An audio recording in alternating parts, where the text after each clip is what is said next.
Ya.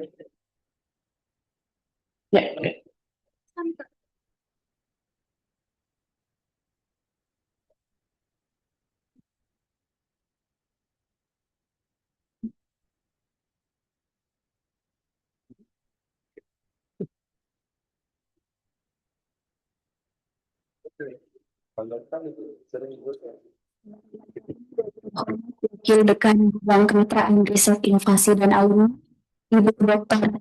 Di SHMH, yang kami hormati Bapak Abu Idrus SH selaku CEO dan juga founder Apple Indonesia, yang kami hormati dan yang kami banggakan juga adik-adik peserta alumni session pada pagi hari ini.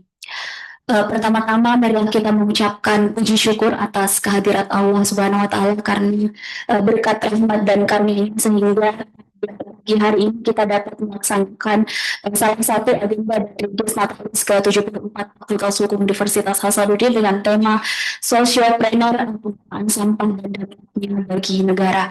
Dan untuk itu, untuk lebih efisiensikan waktu, kami persilahkan dengan hormat kepada Ibu Dr. SHM kegiatan alumni session pada pagi hari ini. Kepada Ibu hormat disilakan. Ya, terima kasih Ibu Beranda SMH selaku kegiatan pada pagi hari ini ya. Kalau misalnya siswa melihat satu sudah melihat belum? Tidak salah gimana benar? Ya, ya jadi sebelum saya membuka kegiatan ini, saya tadi sempat diinformasikan oleh panitia, dia bilang apa narasumbernya sudah hadir, gitu ya. Ini kali keberapa kesininya? Iya. Ketiga ya. Iya. Ya, jadi karena ini adalah alumni session, berarti kita akan menghadirkan alumni yang sudah berkiprah baik secara internasional, nasional maupun secara regional seperti itu ya. Ya jadi Assalamualaikum warahmatullahi wabarakatuh. Saya ulangi, masuk surga sesuai dengan amal ibadah masing-masing gitu ya.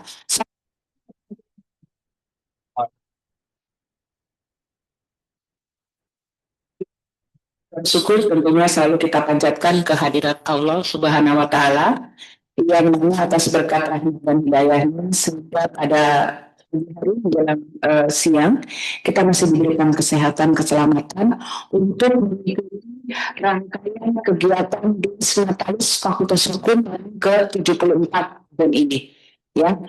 Ya, ternyata kalau fakultas hukum dalam tahun ke-74, maka usia saya baru-baru ini adalah yang 57, yang penting ada 77-nya. Gitu ya. Ya, di samping saya ini adalah Ibu SH, ya. Terima kasih, maaf, saya selalu mengenal, karena dia biasa waktu mahasiswa baru, secara dari kuliah satu ke kuliah untuk MKU, selalu di rumah saya manjat ya, tinggal modal dari cabai. Jadi Amal ini gimana dari mahasiswa sama dengan Aktif, Aktif ketua panitia DIAS. Ya jadi terima kasih Akmal untuk hadir di kegiatan alumni session. Nanti bisa ditanya-tanya.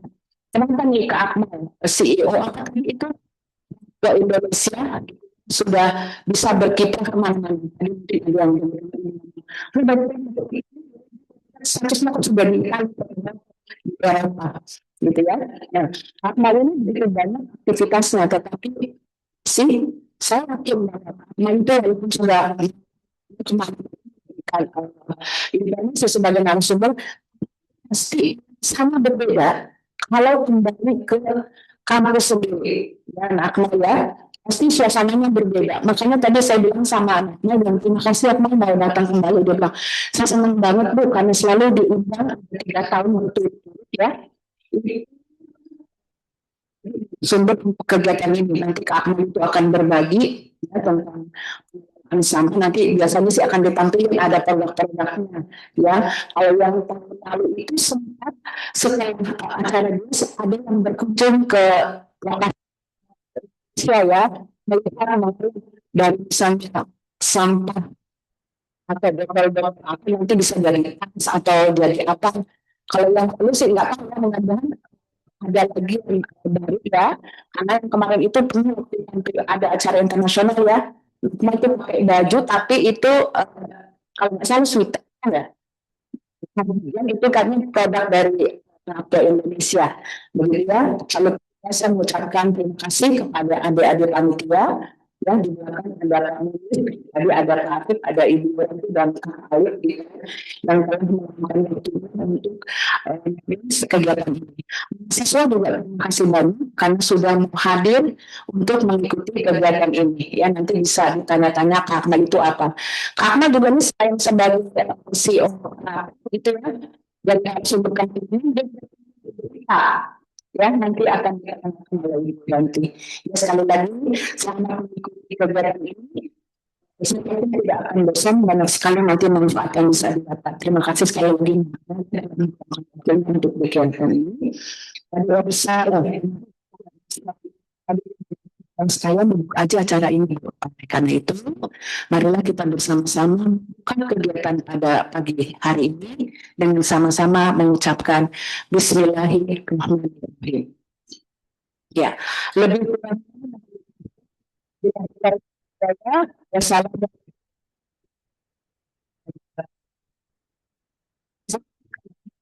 yang 10.30 juga ya. Saya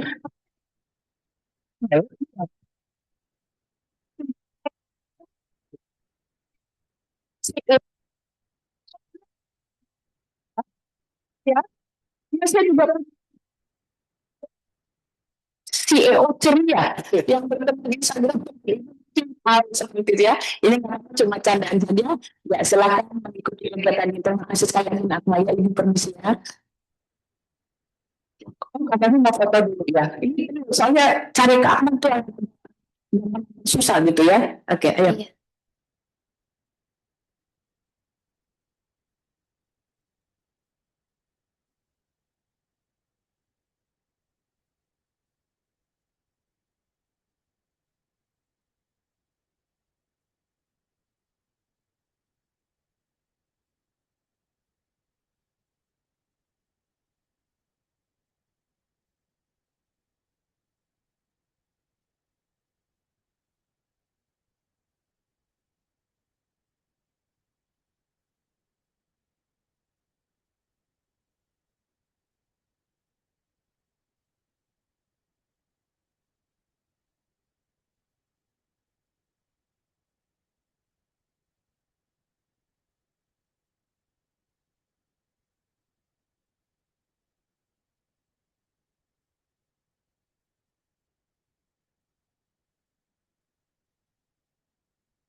Lalu tadi kita masuk ke agenda inti yakni pemaparan materi oleh Kakanda Akmal Idrus SH dengan judul Sustainable Business dan the Role of Future Leaders. Jadi karena ini dari Rapo ID yang di Rapo ya Kak ya. Iya. Jadi itu melihat lingkungan jadi penataan sampah itu tidak hanya bisa dilihat dari segi bahwa ini sesuatu yang seharusnya dibuang, tetapi kemudian pengelolaan dari sampah itu yang bisa berdampak pada perekonomian yang ada. Dan sebelum masuk ke materi, saya izin untuk membacakan CV dari Bunda.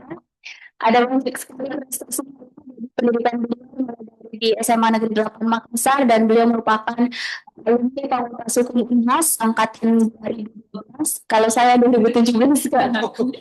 Beda sedikit, Pak. Jadi kemudian di LPDP, kemudian kerjanya juga sebagai kemudian koordinator branding divisi promosi harian Fajar, kemudian audit CHSL, kemudian Master of Ceremony, presenter TVRI juga dan sekaligus founder dan CEO PT Karya Indonesia 2020 hingga saat ini.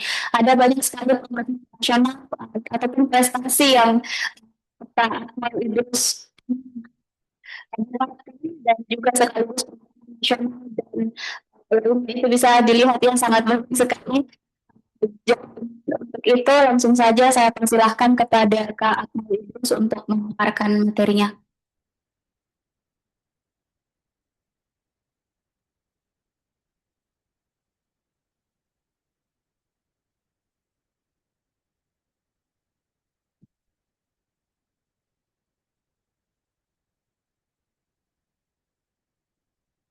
Cek dulu. Assalamualaikum warahmatullahi wabarakatuh. Baik, sehat ya. Sebelumnya terima kasih banyak Kak Ranti, alumni Fakultas Hukum juga ternyata ya. Jadi siang pertama-tama saya nervous sebenarnya. Kalau kegiatan itu yang di mana lingkungan itu saya kenal, atau misalnya dari SMA aku, dari fakultas atau dari mana. Karena ada sisi emosional. Karena kayak sisi emosionalnya itu kayak saya merinding. Kayak saya pernah berada di posisi teman-teman semua dan juga jadi kayak ada perasaan wah ada beda pandangan sekarang ya. Dulunya saya duduk di posisi teman-teman, sekarang saya datang ke sini untuk sharing session gitu kan. Tapi yang pasti senang sekali karena selama saya kan bilang 3 tahun berturut-turut diminta untuk sharing tentang pengalaman saya sebagai CEO. Kalau kata CEO itu, kalau saya jujur kadang suka insecure sih. Kalau ditanya posisinya apa sih orang ini kayaknya orang kaya yang punya gitu kan. Tapi ya sekali lagi ini background saya tadi sudah dijelaskan juga. Sebelum kita mulai, saya mau tanya di sini dulu teman-teman bagaimana kabarnya? Sehat? Saya penasaran sebenarnya apa yang membuat teman-teman untuk datang ke sini. Absen, konsumsi, atau karena dinas, atau karena iseng. Ada yang sharing juga enggak teman-teman? Karena ini kan sharing session, ya. Makanya saya jujur datangnya. Biasanya kan saya jujur pakai jas, pakai apa. Karena saya kan sharing session sebagai alumni. Jadi saya nggak mau terlalu kesannya terlalu formal banget gitu. Jadi saya mau hari ini kita lebih ngobrol. Kayaknya junior senior itu kayak kayak gitu. Jadi ada yang sedikit kita akan cari tahu lebih banyak tentang sustainable business dan mungkin seperti apa sih dari kita semua yang belajar tentang hukum untuk bisnis berkelanjutan ke depannya. Dan speak up, ada yang berani, anak apa, anak jadi ya letak apa ya? Di SDK. Ada siapa? Tabe. Ini bisa bukan ya bisa. Ini ada begini, ada begini.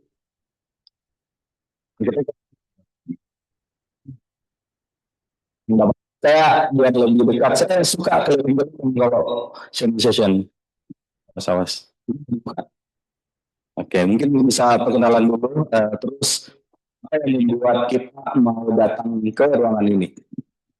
Oh, ada. Assalamualaikum warahmatullahi wabarakatuh. Selamat siang Kak dan teman sekalian.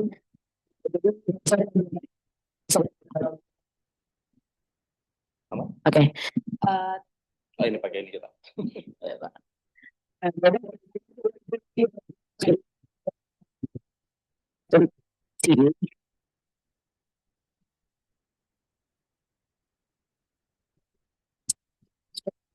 Saya pikir setiap tahun sharing session dengan alumni. Saya pikir ada juga saya tidak bercuma apa yang bisa lakukan begini. Lalu kan biasanya ada yang sendiri itu semua kecil bisa jadi sekali dari yang jadi sekali dari besar yang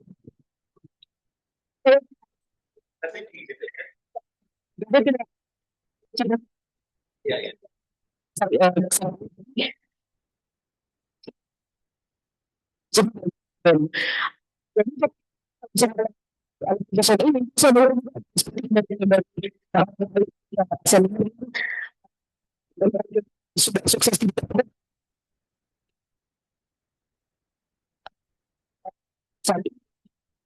saya. Sekian terima kasih. Oke, Terima kasih kalau dia luar biasa ya. Saya bangga sekali kalau minta orang bicara terus speak up dan berani karena menurut saya pada saat kita berada di fase perkuliahan, salah satu yang paling kita harus asah adalah berani untuk tampil. Karena seorang itu punya pemahaman, ya kan? Punya pemahaman tentang sesuatu, tapi tidak semua orang bisa mengutarakan itu di depan publik. Dan saya senang sekali kalau misalnya ada yang sharing kayak gitu. Ada lagi satu orang? Ada yang sengaja saya kencengin biar belajar untuk berbicara. Kayak yang kita mau ya dari tadi.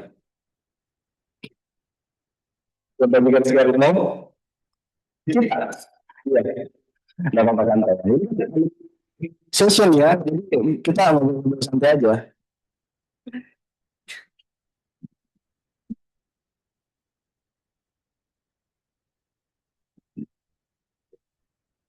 perkenalan terus apa motivasinya? Perkenalkan, nama saya Zulkifli. Saya hadir di sini karena kebetulan diarahkan oleh dosen ke sini sih, Kak. Oke, terima kasih. Ada lagi mau disampaikan? Aman ya. Oke, terima kasih. Terima kasih. Tadi saya juga sambil kenalan dengan teman-teman semua dan saya sekali lagi mengucapkan terima kasih. Kita lanjut lagi ya. Tadi kan sebenarnya sudah diperkenalkan. Nah, ini saya mau sedikit kelas balik. Jadi sebelum saya datang ke sini tadi malam buka-buka Facebook terus nyari dokumentasi gitu kan pada saat jadi mahasiswa. Ini kelihatan nggak sih mana yang saya? Yang paling kanan, yang baju biru.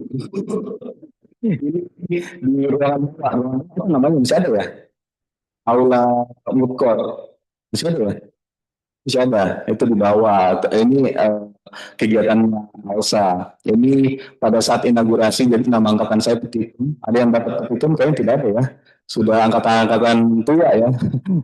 Terus ini pada saat inaugurasi, terus saya juga aktif di Garda Tipikor. Ada anak Garda Tipikor di sini? Ada? Malu-malu angkat tangan. Jadi di Garda Tipikor selalu menjadi fakultas hukum. Ini sebagai presenter, terus juga reporter. Kita tinggal aja ya kayak sedikit ceritakan bagaimana perjalanan saya sebelum kita masuk ke inti-inti apa yang kita mau sharing hari ini. Hari ini siapa? Di Jakarta sharing sama Siang Binaga. Oke, ini waktu ikut kegiatan di National University of Singapore, program tentang bisnis. Jadi US universitas terbaik di Asia dan ke-8 di dunia ya. Ya, bisa menimba ilmu tentang bisnis. Jadi, teman-teman, saya mau garis bawahi, benar kata Claudia, tidak semua fakultas hukum itu bergerak di bidang hukum. Tapi apakah perjalanan saya sia-sia? Sangat-sangat tidak sia-sia. Kenapa? Karena menurut saya perjalanan sebagai seorang alumni fakultas hukum ke semua hal gitu kan.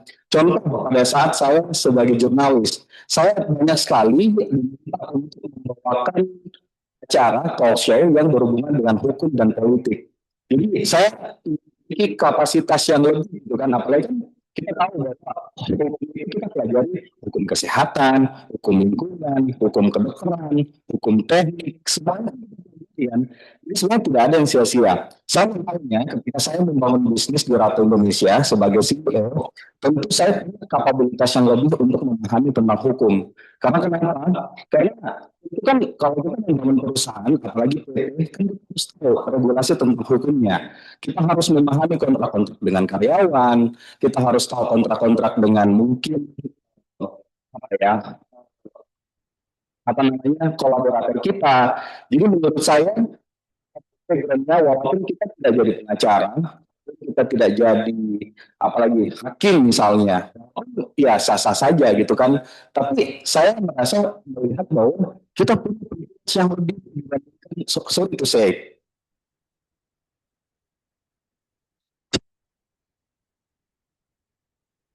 Ya. Berapa jurusan lain? Beberapa jurusan ya. Jadi itu oh, baik. Oh, iya, ya.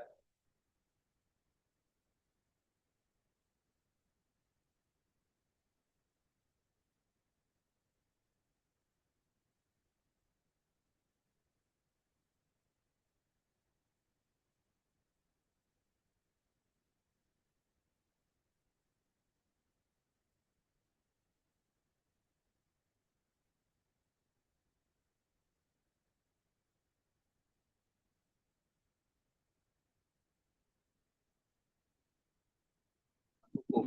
Kenapa? Karena yang pertama ya semua pasti kan tidak terlepas dari hukum ya. Dan sekarang teman-teman di luar sana, kalau ini kan kita mau ngomongin masalah lingkungan ya. Kalau kita mau ngomongin masalah lingkungan, kita dari hukum pasti dari sisi regulasi. Sekarang banyak perusahaan-perusahaan yang hire alumni hukum, kira-kira ada yang speak up? Ini sudah bocoran sih sebenarnya. Sudah ada bocoran, ada 3 gitu kan.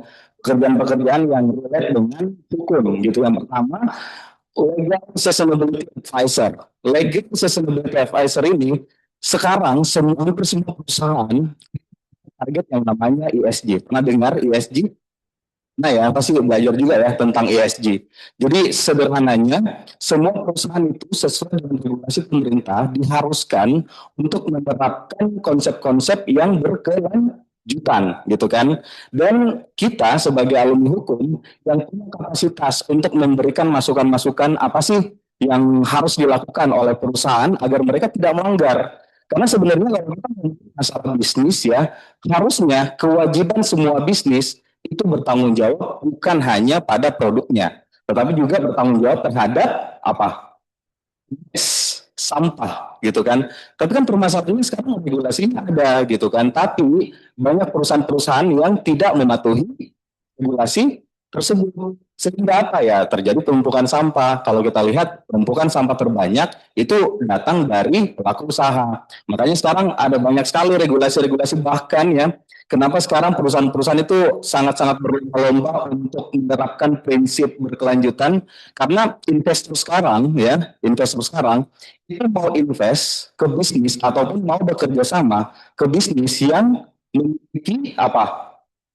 Prinsip-prinsip yang mendukung lanjutan kayak gitu. Ini udah kayak kuliah loh. Terus kita bilangnya selesai lah. Ada yang pernah dengar tidak teman-teman atau belajar tidak tentang keberlanjutan atau mungkin hukum lingkungan? Ada yang dari hukum lingkungan yang belajar tentang hukum lingkungan ada ya semester 3 kalau tidak salah ya. Ya, 3 atau 4. Karena kalau 3 4 kalau tidak salah hukum Islam, semester 1 2 kan pengantar hukum Indonesia, pengantar apalah semuanya ya. Kayak gitu. Masih ingat sedikit.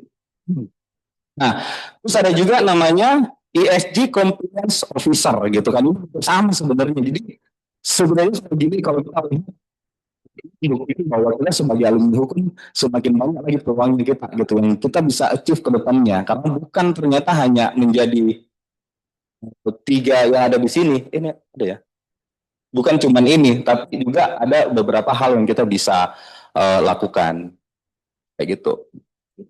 Di sini teman-teman ada yang bisnis, kita nggak apa-apa ya belajar sedikit tentang bisnis ya. Nah saya juga bukan alumni bisnis, bukan dari alumni ekonomi, dan akhirnya menimba ilmu tentang bisnis itu ya dari kegiatan-kegiatan seperti ini. Siapa tahu di sini ada yang bisnis atau ada yang berbisnis, ada yang mau jadi CEO, kayak drama-drama Cina gitu yang nyamar ya. Sering ada yang suka nonton drama Cina, coba angkat tangan. Semua. Saya di paling depan ini ya penggemar drama Cina semua. Saya tahu sekali itu kalau drama Cina kisahnya itu anaknya dia tinggalkan, terus pas besar dia jualan, terus dia ketemu sama ibunya. Ternyata makanannya yang dia sering masak ibu sering masakin gitu itu yang jadi kayak ini polanya yang berulang-ulang. Kita di sini, jadi kita sekarang jadi anak ekonomi sedikit ya. Kalau dalam bisnis itu ada 5 tahapan teman-teman. Yang pertama itu siapa tahu mungkin teman-teman bangun bisnis ini yang saya maksud bukan hanya bisnis tentang lingkungan ya, tapi teman-teman mau buka bisnis jasa misalnya jasa advisor di bidang legal ataupun hukum itu pada dasarnya ada 5 tahapan. Tahapan pertama itu yang namanya tahap merancang ide. Jadi kayak merancang ide ini mungkin fase-fase kita semua kan zaman-zaman kuliah kayak wah saya mau buat bisnis apa ya bagusnya ya yang sesuai dengan kapasitas saya atau saya mungkin punya kelebihan terhadap sesuatu saya mau buat bisnis. Nah biasanya di tahap ini tuh kita mencari tahu ide apa yang kita mau buat gitu, apa yang kita mau lakukan. Nah kalau kita sudah biasanya melangkah lagi ke tahap berikutnya yaitu tahap memulai bisnis gitu kan. Memulai bisnis itu nanti kita sudah buat produknya misalnya atau misalnya kalau kita mau jadi konsultan hukum misalnya tapi mungkin bukan untuk korporat ya untuk kapasitas kita sebagai mahasiswa misalnya mungkin untuk bantu UMKM saya sebagai fakultas hukum biar dapat tambahan gitu jadi misalnya kalau UMKM yang butuh pembuatan legal gitu kan kita bisa kasih advice atau sebagai konsultan gitu itu sudah bisa masuk berarti di tahapan memulai bisnis. Nah kalau sudah tumbuh berarti kita sudah memulai, kita sudah punya karyawan, kita sudah punya SOP, kita sudah punya apa ya mungkin struktur-struktur yang sudah sesuai dalam bisnis. Berarti kita sudah masuk di dalam tahap bisnis. Jadi bisnis itu tidak semerta-merta langsung gitu kan langsung gitu jadi notaris kalau misalnya ada yang mau jadi notaris di sini pasti akan ada tahap merancang ide dulu ini siapa yang akan saya targetkan di mana kantor saya siapa yang akan saya libatkan gitu kan. Nah di tahap keempat ini baru namanya bisnis berkembang. Nah di bisnis berkembang ini berarti bisnis itu sudah autopilot misalnya kita mau pergi tadi Ibu Nana bilang mau ke Italia mau ke Jepang mau ke mana itu biasanya sudah bisa berjalan bahkan saya tidak harus lagi kerjakan sendiri. Contoh mungkin kalau di dunia hukum kita lihat kalau notaris-notaris baru kan awalnya atau pengacara-pengacara yang baru kan biasanya mereka kerjakan semuanya sendiri kan. Mungkin sendiri ke ini sendiri. Nah, di sini bisa saja mereka sudah punya tim. Jadi dia yang harus turun untuk bertemu dengan klien, semuanya sudah bisa berjalan. Dan kalau itu baru namanya tahap bisnis menjadi matang. Kalau misalnya semua sistem sudah bisa berjalan dengan baik.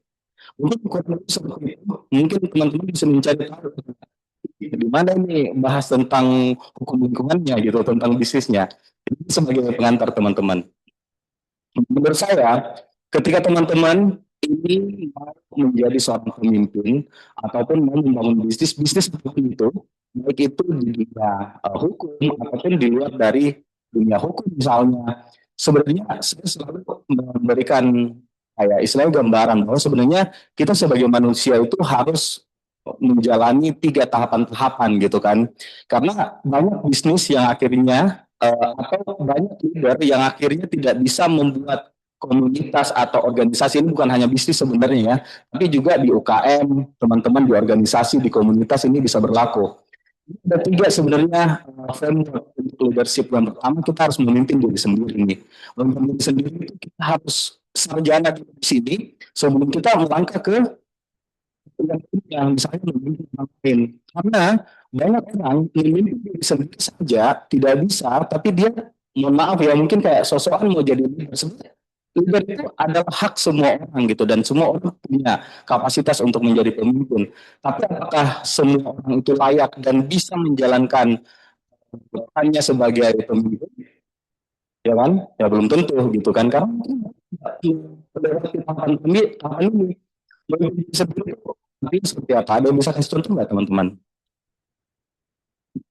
Memimpin sendiri misalnya datang on time bertanggung jawab dengan apa yang disampaikan, komitmen waktu, komitmen tanggung jawab semuanya itu basic gitu ya. Jadi kalau teman-teman tidak bisa dari tahap itu dan teman-teman mungkin jadi pemimpin, bisa saja mungkin teman-teman contoh jadi ketua UKM gitu kan.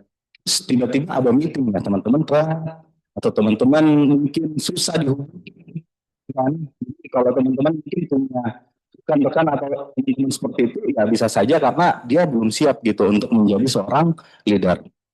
Masih aman ya waktunya. Karena saya kalau sharing gini suka kebablasan. Ya. Terus yang kedua adalah memimpin orang lain. Nah, memimpin orang lain ini ketika kita bisa memimpin diri sendiri baru kita mungkin memimpin orang lain. Memimpin orang lain mungkin dalam komunitas atau organisasi kita sebagai kepala divisi. Itu kan artinya kita mengarahkan orang-orang untuk mencapai goals tertentu gitu kan. Misalnya kita mungkin ke program atau event di kampus otomatis mereka berada di sini. Nah, barulah setelah melewati ini, barulah kita bisa memimpin organisasi. Kalau memimpin organisasi itu bukan hanya kayak, ayo kita ke sana untuk dapat misalnya peserta 100 orang gitu kan di event ini, bukan hanya itu, tapi lebih kepada kita sebagai komunitas mau dikenal sebagai apa, atau kita sebagai bisnis mau dikenal seperti apa. Jadi lebih ke mendirect visi, kalau ini mendirect orang untuk tujuan yang sama, kalau ini mendirect banyak pemikiran-pemikiran untuk mencapai visi yang sama. Kayak gitu. Ada yang mau ditanya? Mau sharing? Semua tahu ya. Kalau saya saya pikirnya teman-teman ternyata ini ngantuk. Nah, ini juga saya sedikit mau share ya, bahwa terkadang apa itu sering dibilang UMKM, benar sebenarnya UMKM, tapi kita harus sebagai orang hukum harus paham nih, apa sih perbedaan antara UMKM dengan bisnis pada umumnya. Sebenarnya UMKM itu predikat untuk bisnis-bisnis dengan skala tertentu. Karena kalau di luar sana kan bisa lihat, kalau misalnya bisnis yang dijalankan sama ibu pasti mereka bilang itu UMKM, ya belum tentu gitu, karena sebenarnya apakah mereka UMKM atau tidak, kita sering dengar istilah UMKM kan, makanya sebagai anak hukum kita harus paham sebenarnya UMKM itu yang mana yang dimaksud. Nah, kalau kita ngomongin masalah UMKM itu sebenarnya kita lihat dari sisi asetnya ini kan UMKM ya, ini ada 3, mikro, kecil, menengah. Jadi kalau misalnya asetnya 50 juta terus omsetnya dalam setahun 300 juta berarti itu masuk kategori mikro. Nah, kalau dia misalnya usaha kecil dia itu asetnya 50 sampai 500 dan omsetnya 300 sampai 2,5 M.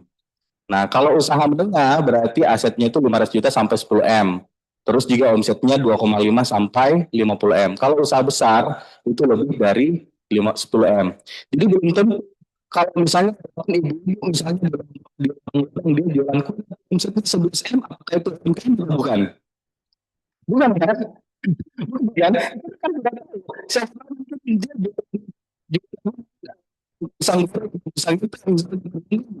dia omset 11 M, sorry, 51 M, berarti kan udah bukan UMKM. Ini hanya sedikit sharing aja ya teman-teman biar tidak salah mengartikan bahwa sebenarnya istilah UMKM itu bukan dari siapa yang terlibat, tapi dari sisi omset dan aset gitu. Ada yang tahu dan omset dan aset? Ayo. Ada yang, di sini kan ada hukum perusahaan ya? Apa ya? Hukum perusahaan ya? Ada ya? Ada. Saya belajar. Oke, ada yang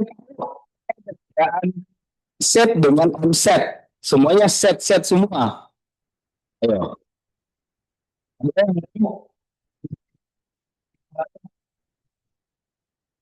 dari aset dan omset ini nggak apa kita sama-sama belajar teman-teman.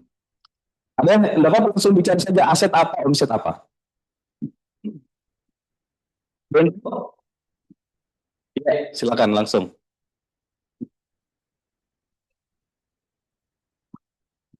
Cek. Harus berdiri. Bebas. Nyamannya. Berdiri aja dikit. Sepengetahuan saya, bedanya omset sama aset. Kalau omset itu pendapatan perusahaan, pendapatan kotor. Jadi belum dipotong sama gaji, belum dipotong biaya operasional dan modal lagi yang mau diputar gitu. Pokoknya itu omset, pendapatan kotor. Kalau aset, ya pendapatan bersihnya yang sudah dipangkas dengan lain-lainnya itu. Itu Kak. Oke. Vanessa. Oke. Terima kasih tepuk tangannya dulu untuk Vanessa. Sudah betul apa yang disampaikan. Jadi kalau aset itu teman-teman dalam bisnis ya, itu adalah semua harta yang dimiliki, baik itu dari pendapatan. Contoh misalnya saya punya rumah, saya punya mesin produksi, itu semuanya aset, harta, aset itu harta. Mobil, apalagi, apalagi kira-kira, apalagi, kira-kira jadi aset, wah, ayo anak hukum, kira-kira apa aset itu? Emas, kalau bisa, atau organisasi itu emas 10 kilo ya itu masuk aset juga. Bedanya dengan omset, omset adalah semua pendapatan dari proses proses apa namanya organisasi ataupun bisnis. Jadi kalau misalnya ada yang beli, ada yang pakai jasa, ya berarti itu masuk ke omset. Ada juga yang namanya harus tahu ini ya, karena ini basic dalam dunia bisnis dan kita belajar tentang hukum perusahaan juga. Kalau dia,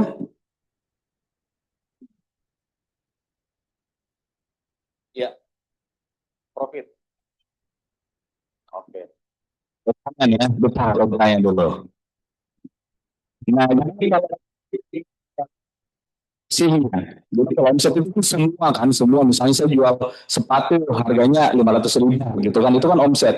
Tapi kan 500.000 itu, saya kan ada biaya jasa pembuatannya, ada jasa promosinya, karena dari 500.000 itu ternyata 300.000 biaya material sama biaya promosi, berarti kan itu berapa? Kira-kira 300.000 misalnya omsetnya, terus biaya produksinya sama promosinya 300.000, berarti net profitnya berapa? 200.000. Jadi bisa dipahami ya teman-teman. Dia bilang kita sekali dalam hati harusnya saya di fakultas sebelah nih kalau belajar kayak gini. Oke, nah ini kita masuk lagi nih teman-teman. Tadi kita singgung masalah bisnis ya. Nah di Indonesia sekarang lagi tren ini ya, ada 3 model bisnis yang paling umum gitu kan. Menurut saya ya, yang pertama itu ada namanya usaha sosial, yang kedua ada namanya usaha berdampak, yang ketiga usaha komersil. Ini sebenarnya sudah saya tuliskan di atas gitu kan. Cuman perbedaannya apa? Mungkin bisa saya kasih contoh. Kalau usaha sosial, usaha yang hadir untuk mengatasi sebuah permasalahan-permasalahan sosial di masyarakat. Contoh misalnya, di Makassar ada RAPO ya. RAPO itu kan memberdayakan perempuan disabilitas dan perempuan pesisir. Kenapa itu dibuatkan? Karena mereka ini eh, tidak mendapatkan kesempatan yang sama atau akses pekerjaan yang sama dengan perempuan-perempuan lainnya. Nah, ada juga misalnya bisnis yang memberdayakan perempuan tenun. Makassar itu tenun. Dia punya TENON tenun.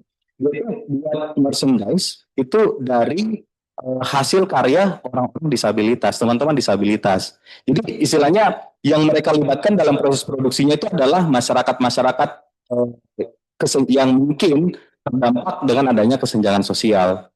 Jadi banyak tuh usaha sosial, contoh kayak ada juga ya, saya pernah ikut pelatihan di Bali selama 9 bulan, dan salah satu bisnis yang ikut itu, saya lupa namanya, mereka itu memberdayakan ex narapidana.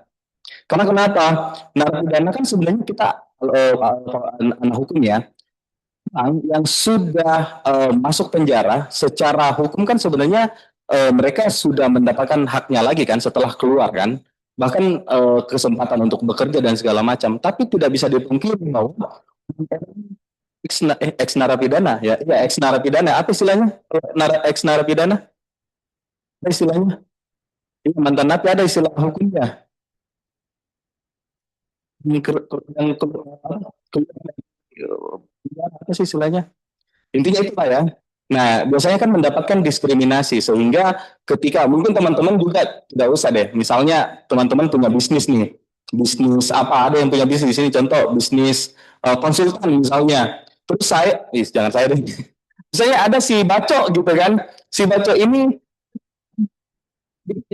karena kasus misalnya teman-teman kalau dia mau kerja dia sebagai karyawan.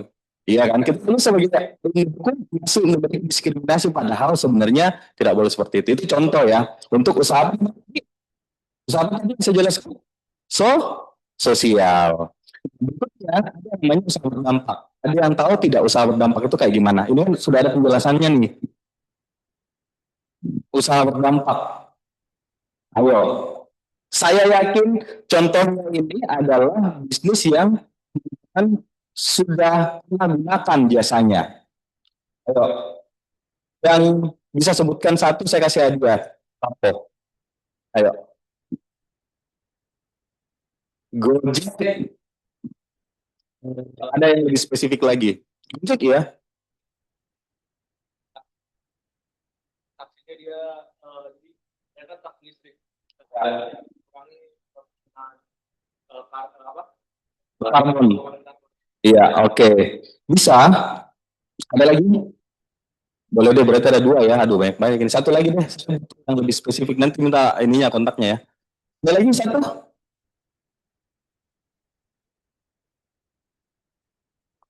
Skripsi. Oke, oke. Bisa? Tepuk tangan dulu dong. Ada yang kita bisa dukung? Ada yang pernah pakai? Jadi sebenarnya pure bisnis gitu kan. Dia tidak melibatkan perempuan disabilitas, perempuan pesisir, perempuan atau mungkin masyarakat ex narapidana, ya kan? Ya mereka fokusnya bisnis, tapi dalam proses bisnisnya mereka memberikan dampak, ya kan? Kalau kita bisa apa?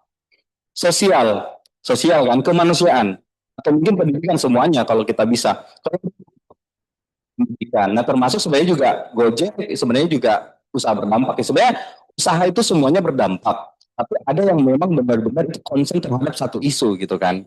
Jadi yang itu yang saya maksud. Jadi ya itu ya perbedaannya. Ya. Usaha sosial, usaha berdampak, dan usaha komersil. Kalau usaha komersil, ada yang bisa kasih contoh? Konvensional. Saya tidak mau bilang konvensional sih. Ya betul betul. Karena kalau konvensional itu jangan sampai kayak ada yang bilang, oh, emang startup ini lebih modern dari bisnis saya gitu kan. Usaha pada umumnya ya. Usaha pada umumnya. Oke. Kita semua. Gimana?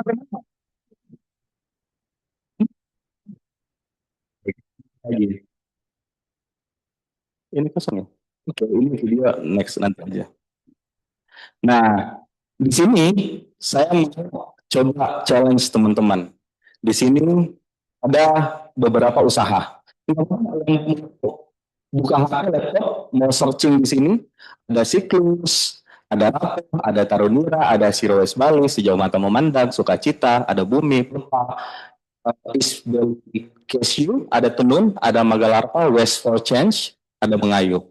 Coba deh, coba kita lihat. Di sini kita kelompokkan mana yang termasuk usaha sosial, mana yang termasuk usaha berdampak, mana yang usaha komersil. Nah, yang pertama siklus. Saya kasih clue-nya ya. Si siklus ini kita jual deterjen keliling ke kampung-kampung, kampung-kampung kota di sini kota besar Jakarta misalnya.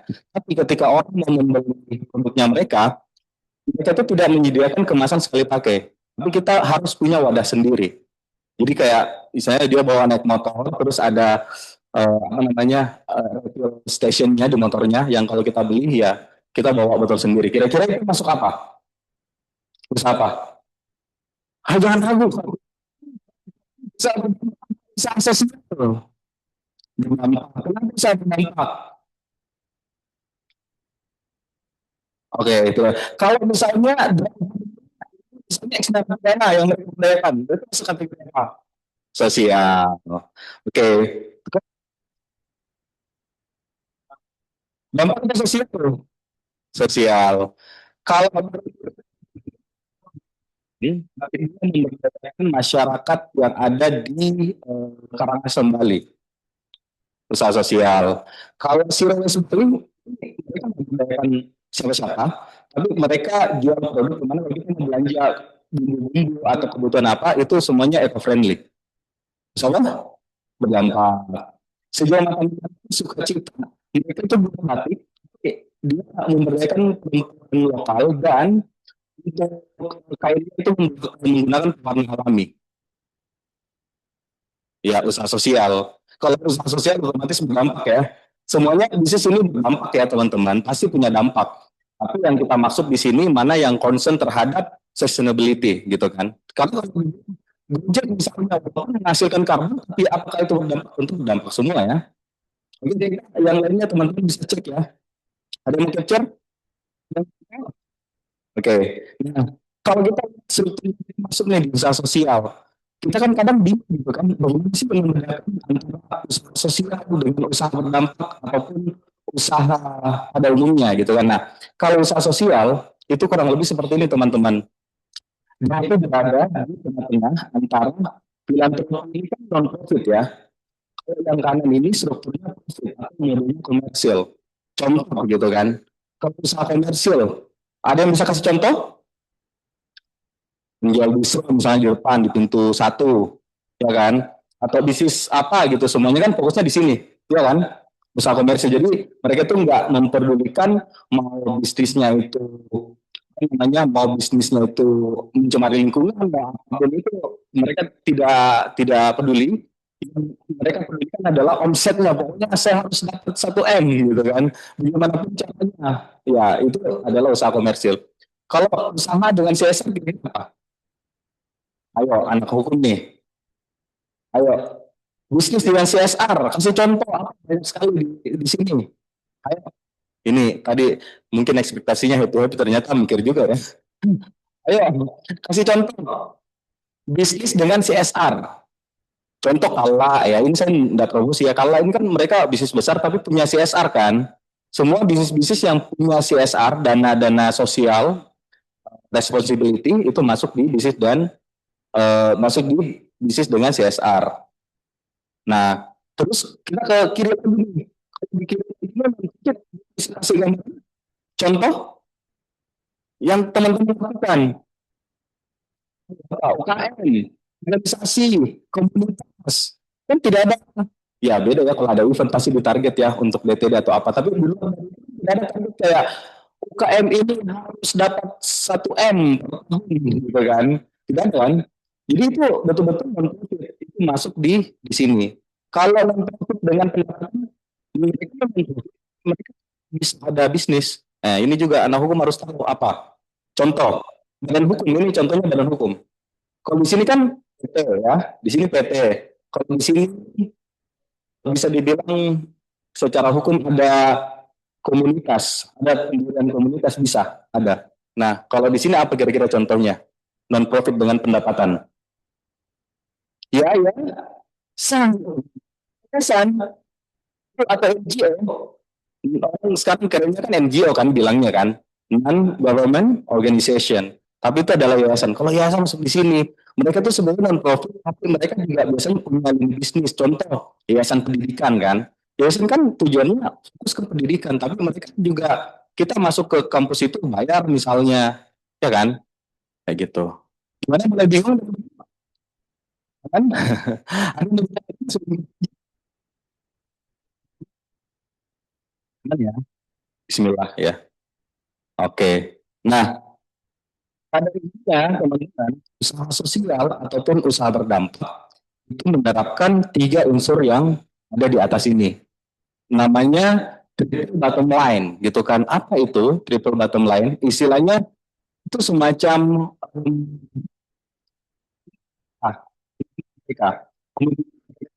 adalah sorry ada 3. Ada yang bisa kasih gambaran? Jadi kalau usaha sosial ataupun usaha berdampak ataupun usaha yang mendukung nilai-nilai keberlanjutan, mereka menerapkan 3 prinsip ini, itu kan? Planet dan profit. Apa itu? Kalau usaha tersebut itu harus memberikan dampak kepada masyarakat, ya kan? Dampak ke masyarakat tadi kan kita sudah bahas, misalnya memberdayakan disabilitas, memberdayakan perempuan pesisir. Bukan memberdayakan. Banyak sekarang bisnis-bisnis di mana orang-orang yang terlibat dalam bisnis tersebut, mereka itu tidak secure, mereka tidak aman. Mungkin sebagai perempuan mereka tidak aman gitu kan. Mereka mungkin kayak pelecehan-pelecehan itu kan sering terjadi di tempat kerja. Jadi mereka harus memastikan itu semua ekosistem yang ada di dalam bisnis tersebut gitu kan, ataupun mereka yang memberdayakan. Itu yang pertama dari sisi apa? People. Apa tadi aneh? Ya. Nah, yang kedua Maka itu bisnis tersebut harus mempertimbangkan sisi lingkungannya ketika mereka menjalankan bisnis, ya kan? Jadi contoh misalnya mereka menggunakan material yang daur ulang, itu kan salah satu bentuk tanggung jawab terhadap lingkungan karena dengan mereka menggunakan material yang daur ulang, otomatis kan mereka mengurangi pembelian untuk produk baru, di mana material baru itu mungkin dalam proses produksinya mereka menghasilkan karbon yang besar dan merusak lingkungan. Nggak harus dari orang teman-teman ya. Ya tadi sukacita sama sejauh mata memandang ini tidak. Mereka pakai warna apa? Warna alami. Jadi nggak masuk sebagai bentuk tanggung jawab dari. Terus yang ketiga adalah profit. Jadi kalau ditanya bisnis usaha sosial dan usaha berdampak itu tidak mikirin bisnis, tentu tidak. Dan usaha sosial, usaha berdampak itu pure bisnis. Jadi drivernya itu cara menjalankan bisnisnya tetap seperti bisnis pada umumnya, strateginya, tentu ada yang berbeda ya, tapi sama dengan bisnis pada umumnya. Jadi yang harus dipahami bukan berarti kayak usaha sosial nih, berarti tugasnya sosial terus tidak gitu. Tapi kita juga harus memikirkan bisnis karena bisnis itu bisnis kan otomatis pendapatan ya. Pendapatan itulah yang membuat bisnisnya bisa terus sustain atau berkelanjutan. Kayak gitu. Ada yang terus saya bertanya? Oke, nah ini segi update aja teman-teman ya. Kalau ternyata sekarang itu kita kan ini mungkin baru memahami bahwa ternyata ada triple bottom line ya. Ternyata sekarang itu di United Nation ya itu sudah mengupdate bukan hanya 3P sekarang, tapi 5P. Jadi itu masih kalau untuk yang prosperity, prosperity itu pendapatan orang-orang yang secara finansial itu masuk di prosperity. Tapi ada tambahan bisnis atau usaha berdampak usaha sosial itu harus berkolaborasi.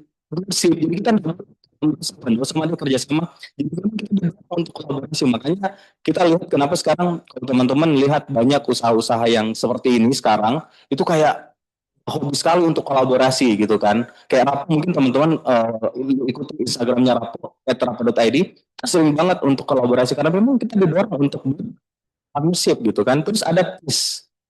Ini peace dalam artian semua yang terlibat di dalamnya itu ya harus damai. Jadi kalau teman-teman mau jadi agent of change ya, ya mungkin bisa buat bisnis berkelanjutan. Nah, ini juga harus dipahami bisnis berkelanjutan itu teman-teman bukan hanya di bidang lingkungan dalam artian buat produk ya, tapi jasa pun misalnya itu bisa.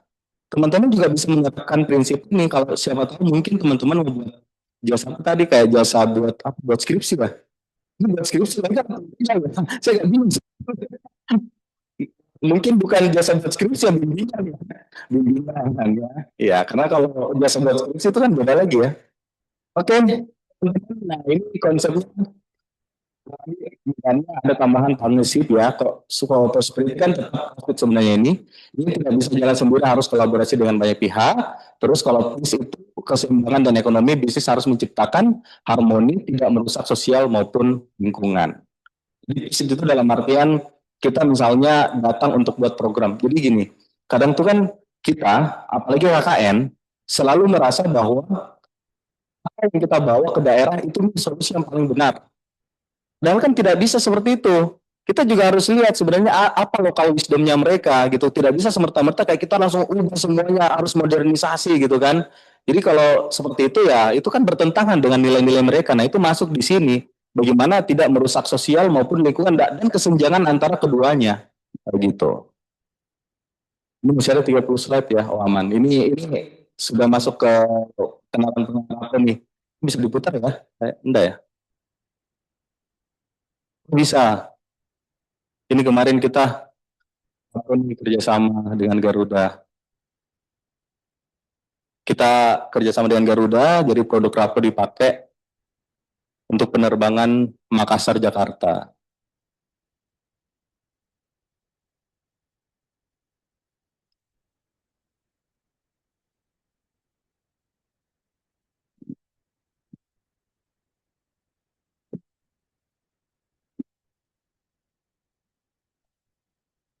Sampai jumpa.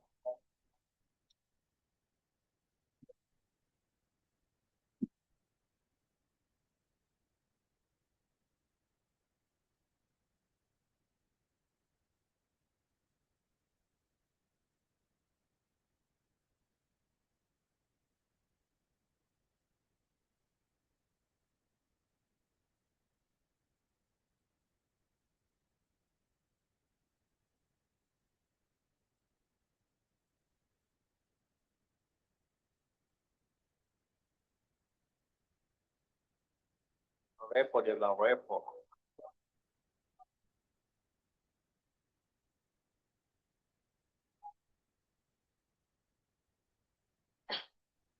Oke, jadi bisnisnya saya mungkin dari tadi kita ngomongin masalah apa gitu kan, itu sedikit gambaran. Kita lanjut lagi teman-teman. Jadi kita masuk nih perkenalan Rapo. Jadi biar ada satu studi case ya, studi kasus.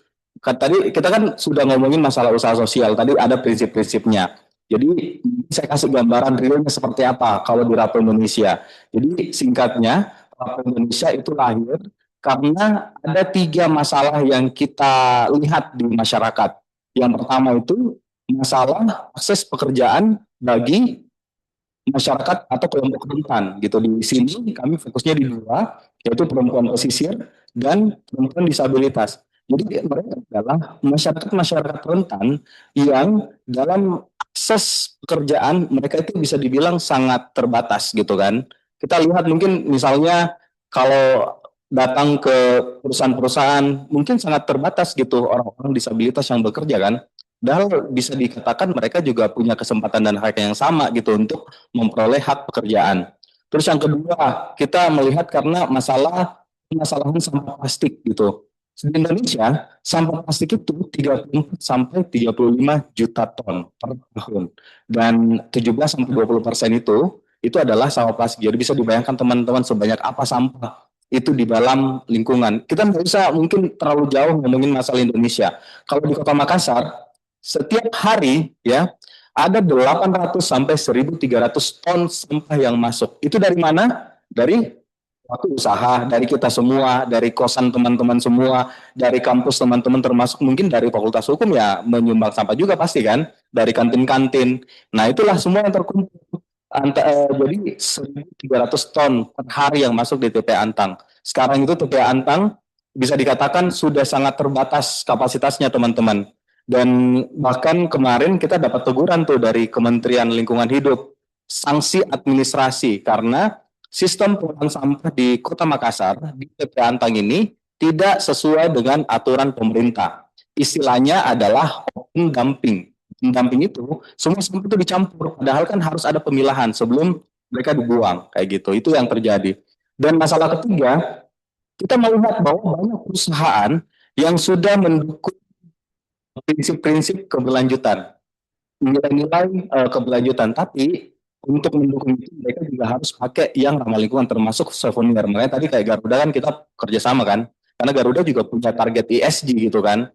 Nah tapi ramah lingkungan yang ada di pasaran itu masih terbatas dari sisi jumlah produksi ataupun dari kualitas. Jadi itulah menjadi gap atas permasalahan 3 hal ini kita mendirikanlah Rapo Indonesia. Mati ya? Oke.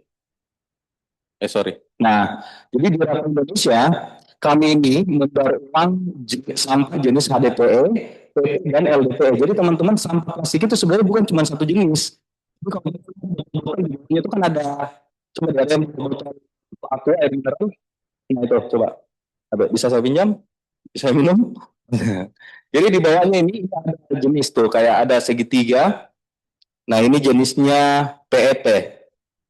Di bawah sini teman-teman. Mana sih? Nah, di bawah sini ada jenisnya. Coba deh kalau punya botol atau teman-teman punya plastik di rumah, Tupperware kan nama brand ya. Itu dilihat yang ambil itu jenis PET sebenarnya kalau untuk makanan. Kalau HDPE sama ini HDPE dan LDPE itu tidak boleh dipakai berulang-ulang. Jadi kenapa kita bilang ini single use, walaupun bisa diulang lagi diisinya, itu tidak disarankan karena ini hanya 1 kali penggunaan. Secara kesehatan ini tidak boleh diisi lagi. Karena itu akan berbahaya, bisa menyebabkan cancer. Jadi yang aman itu pilihlah jenis PP. Nah, semua jenis sampo ini, kalau ada kayak botol-botol sampo warna putih, kan, itu semua jenisnya ada PE. Terus kalau LDPE kantong plastik, jadi semua sampah ini kita kumpulkan dari pengepul, dari donasi masyarakat, dari pelaku usaha dan segala macam gitu kan. Terus kita olah di rumah produksi Tato Indonesia. Jadi sekarang kita punya 3 rumah produksi yang pertama itu ada di Untia di Makassar. Terus produksi kedua ada di Depok, Jawa Barat. Kenapa kita ekspansi ke Depok? Karena 90% yang menggunakan produk-produk ramah lingkungan adalah perusahaan-perusahaan besar yang basisnya di Jakarta.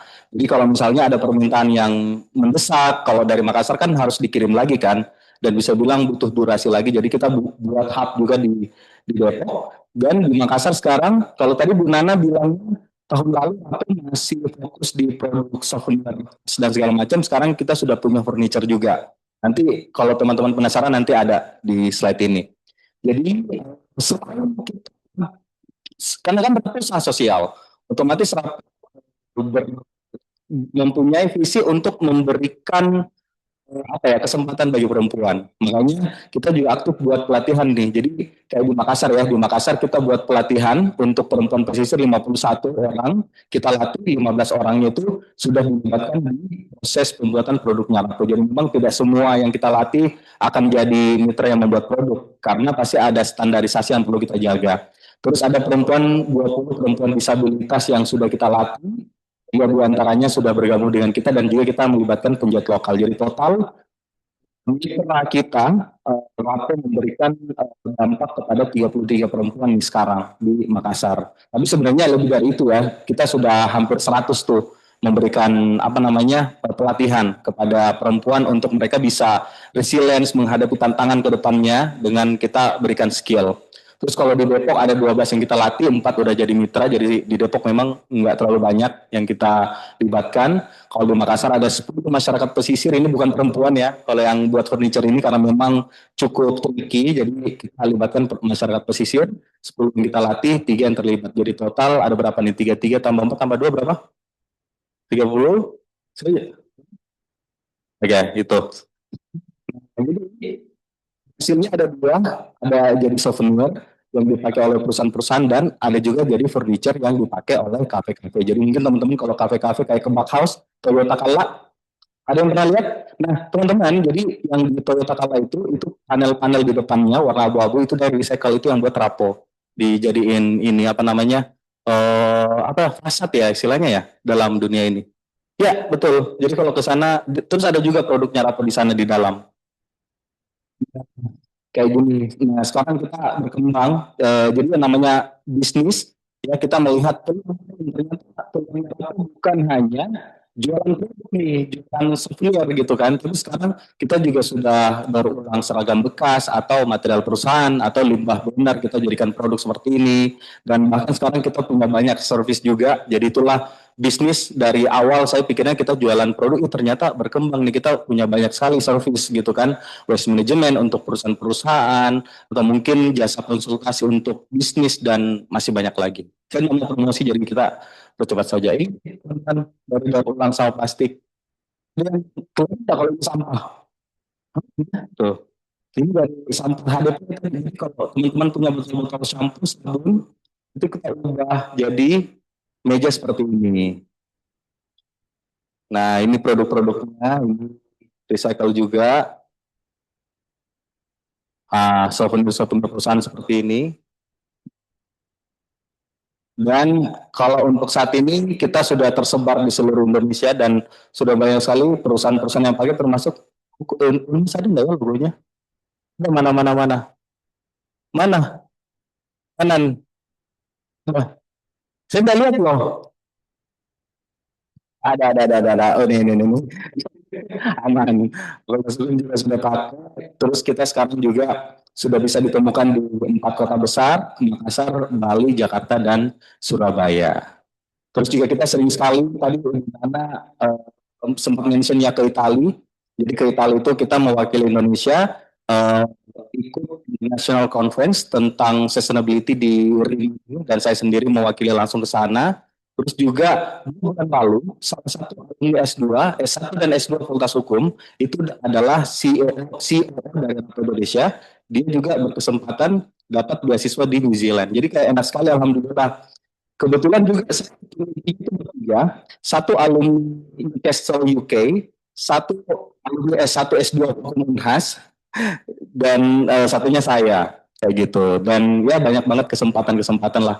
Saya bulan depan, bulan Juni insya Allah dapat beasiswa dari Australian Award, jadi akan ke Australia belajar tentang bisnis juga keberlanjutan. Semoga pulang dari sana di-invite lagi Bu ya, untuk sharing ke teman-teman tentang usaha sosial.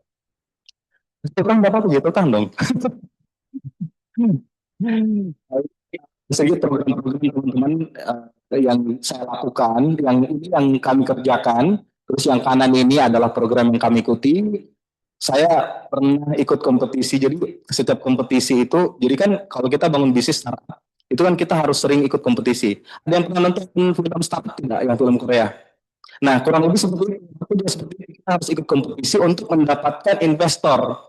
Nah, kita sering banget juara setiap kompetisi, juara 2, juara 3, kayak aduh gimana kapan gitu kan bisa juara satunya. Nah, saya coba iseng ikut kompetisi yang adakan itu Kementerian Koperasi Korea di Indonesia kegiatannya, dan waktu itu saya agak insecure sebenarnya karena harus bahasa Inggris, dan kebetulan saya yang dipercaya untuk presentasi. Tapi alhamdulillah justru yang kita anggap kita tidak bakalan juara, kita pertama kali pecah telur juara 1 di situ. Nama programnya Hackathon. Kita dapatlah uang sumbangan-sumbangan dari masyarakat Korea ya. Kalau teman-teman nonton drakor, ya sebagiannya sudah masuk di Rapo karena dari hasil pajak-pajak entertainmentnya mereka. Terus apalagi ya, ini program yang pernah saya ikuti, ini selama 9 bulan belajar bisnis di Bali. Ini waktu di National University of Singapore, ini di Bali juga, ini di Makassar, BI, ini sebenarnya ini sama Noe. Jadi Kak Noe ini juga sebenarnya tolong diundang juga Mbak Noe ya, karena dia juga alumni S1 S2 justru Fakultas Hukum. Dia kemarin wakili rapat di New Zealand selama 3 bulan, ini belajar tentang lingkungan juga. Terus dia juga alumni S2 Hukum Lingkungan, tentang lingkungan dia angkat. Terus ya inilah beberapa. Ini sudah mau habis teman-teman. Oke. Ini kalau terus Rapo Indonesia kita berdiri tahun 2020, terbentuk di Makassar. Dari dulu sampai sekarang selalu banyak yang bilang bahwa ini dari Bandung lah. Rapo ini padahal ya saya tekankan bahwa kita benar-benar purely produksi dari awal sampai jadi itu di Makassar teman-teman.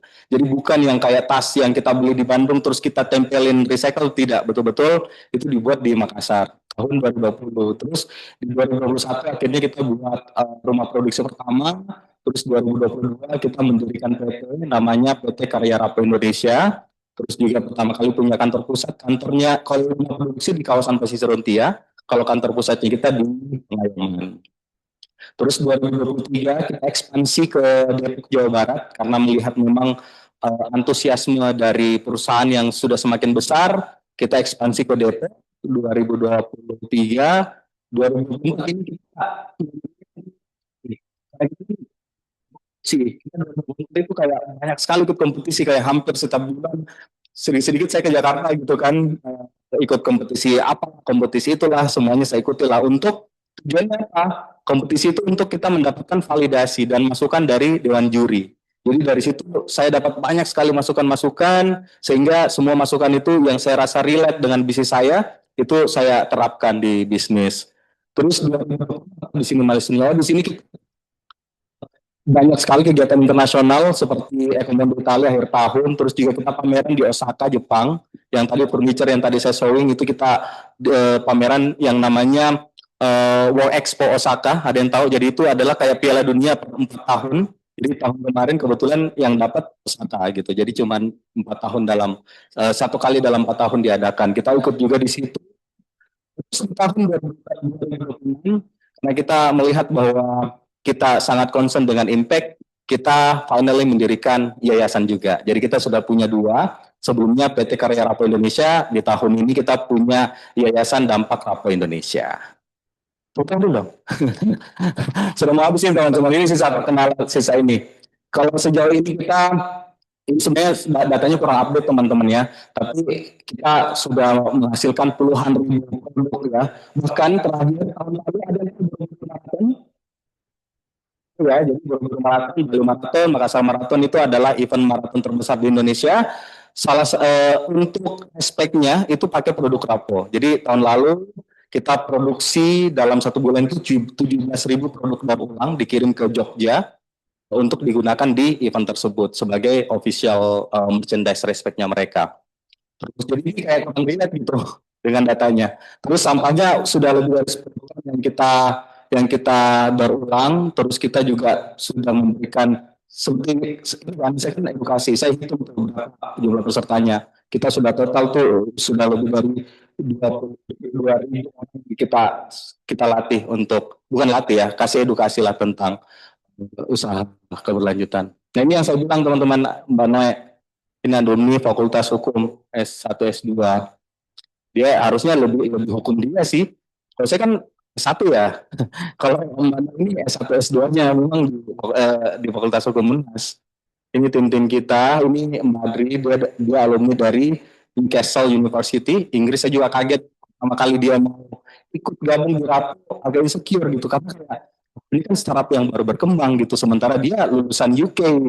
Untuk kuliah di sana kan bukan modal sedikit kan, dan bukan effort yang biasa gitu, tapi dia melihat peluang bisnis ini, dan ya bisa dibilang sekarang full time ya, bukan yang kayak freelance berapa, bukan.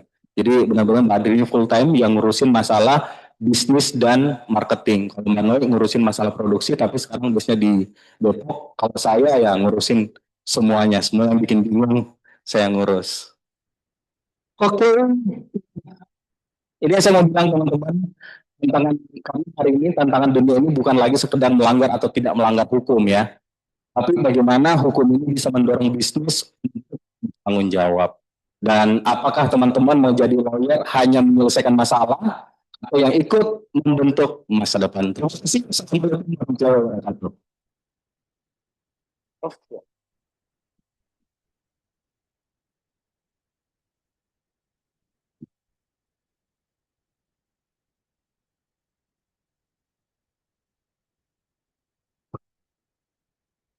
kasih banyak atas insight yang kami bisa dapatkan pada siang hari ini. Jadi tadi pada saat sharing ke Akmal itu bukan hanya bicara hukum saja ya. Jadi dalam satu sesi kalian bisa belajar sangat banyak sekali. Bisnisnya dapat, hukum bisnisnya dapat, hukum bisnisnya juga dapat. Insight terkait dengan keberlanjutan sebenarnya di masa depan untuk adik-adik yang ada di ruangan ini, dan tentu saja tidak terbatas pada ruangan ini, tetapi adik-adik yang sudah mendapat ini tentu bisa share lagi ke teman-teman terkait dengan apa yang sudah didapatkan pada siang hari ini. Sekali lagi terima kasih banyak Kak atas sharingnya, dan kami apabila dalam pelaksanaan kegiatan pagi hingga sudah suka dan waktunya juga sudah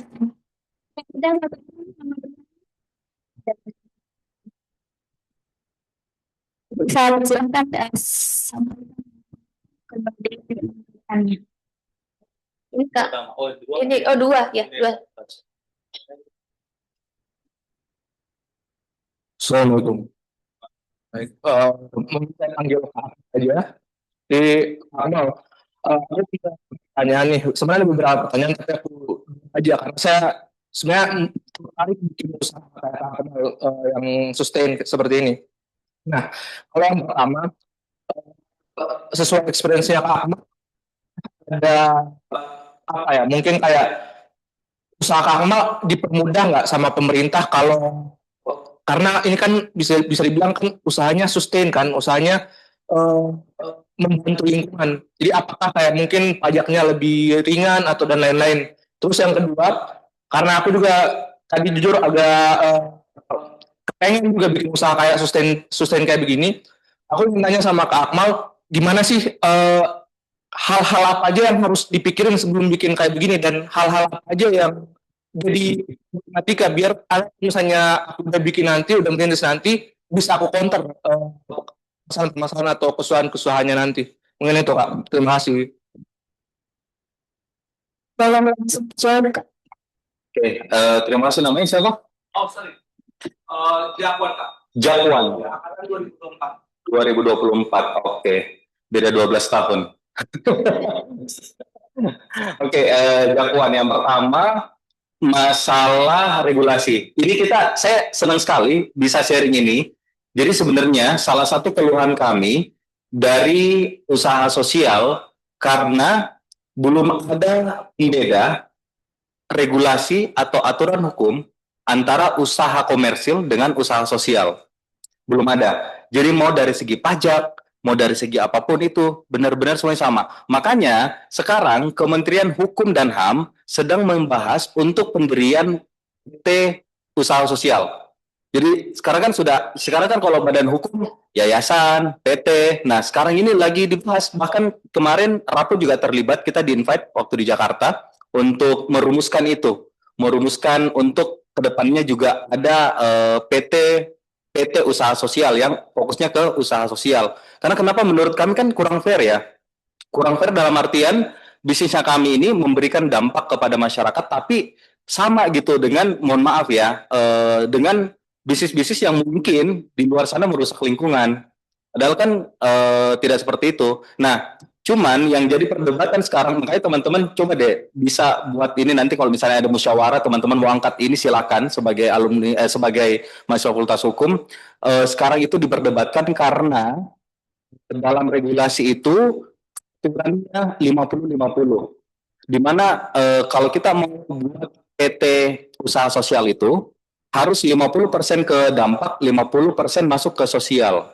Jadi sebenarnya kan itu agak berat kalau misalnya kayak 50% dari total kayak gitu sih. Itu ya mungkin teman-teman bisa baca lebih detail ya. Cuman yang saya mau kasih pandangan. Terus kalau misalnya mau memulai, menurut saya gini, memulai sebuah bisnis sosial harus berdasarkan apa yang menjadi perhatian kita sebagai founder, gitu kan? Karena kalau tidak, isunya itu bukan sesuatu hal yang menjadi visi teman-teman, pasti tidak akan bisa bertahan. Karena pasti teman-teman akan bosan, teman-teman akan malas, teman-teman mungkin akan masuk ke dan mendalami tentang isunya seperti apa. Jadi kalau teman-teman tidak menyukai isunya, pasti itu akan sangat membosankan. Tapi kalau saya pribadi memang basically suka tentang sosial dan suka dengan perempuan dan pesisir gitu kan. Jadi ketika saya mencari tahu, bahkan tahun pertama Rapo itu kan belum punya revenue ya, maksudnya belum profitable. Tapi karena saya merasa bahwa ya sudah, saya mungkin melakukan ini kayak komunitas gitu loh. Jadinya enjoy aja gitu. Mungkin seperti itu sih kalau dari saya. Tadi yang baju coklat, apa pertanyaannya? Sebutkan nama sama angkatannya. Assalamualaikum warahmatullahi wabarakatuh. Selamat siang Kak.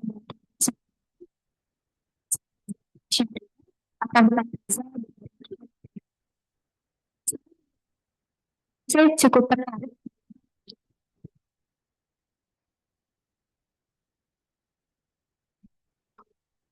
sisi ini ya. Saya ingin apa sih kebenaran pada aku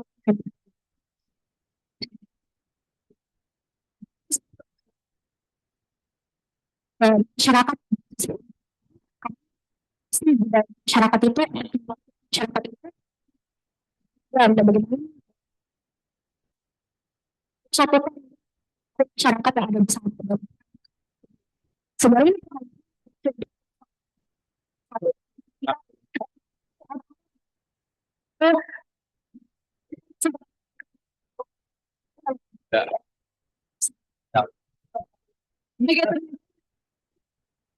Oke, makasih. Izin boleh langsung jawab. Terima kasih.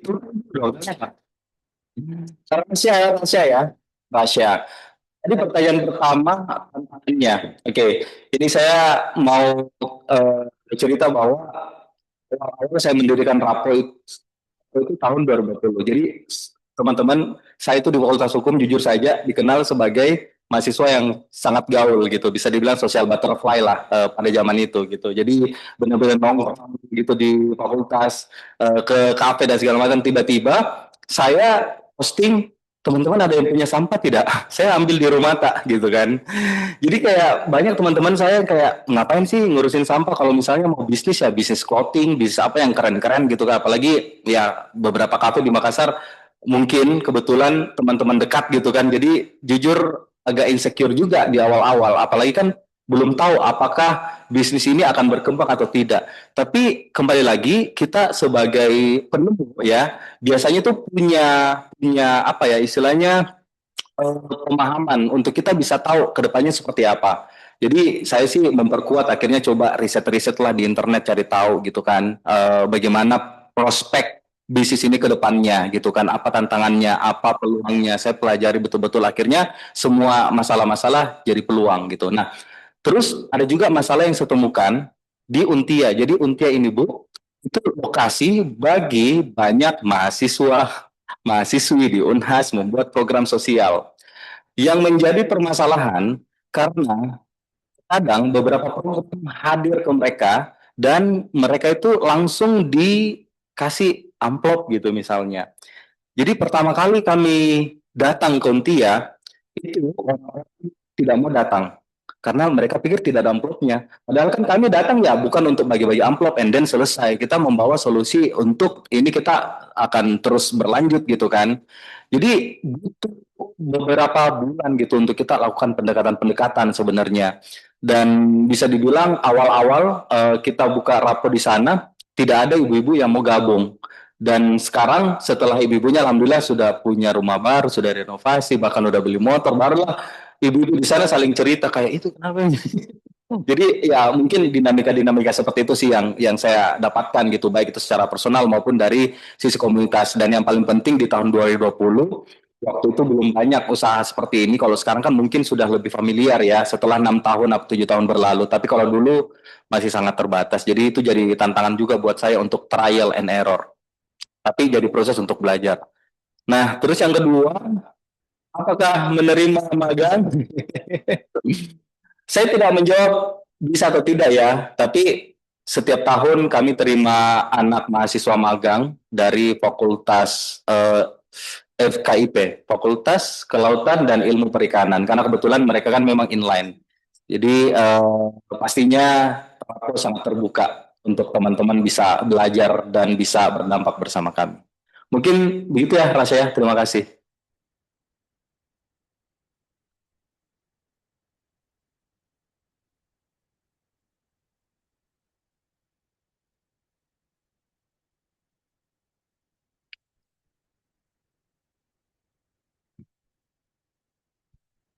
Ya, terima kasih banyak Kak atas sharingnya dan terkait dengan itu tadi terkait dengan magang ya.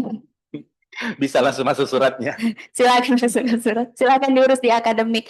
Jadi banyak sekali insight yang kita dapatkan pada siang hari ini. Bagaimana prosedur ketika membangun bisnis itu juga dan tentu dalam setiap bisnis bahkan seluruh lintas sektor apapun itu hukum pasti bisa masuk di dalamnya.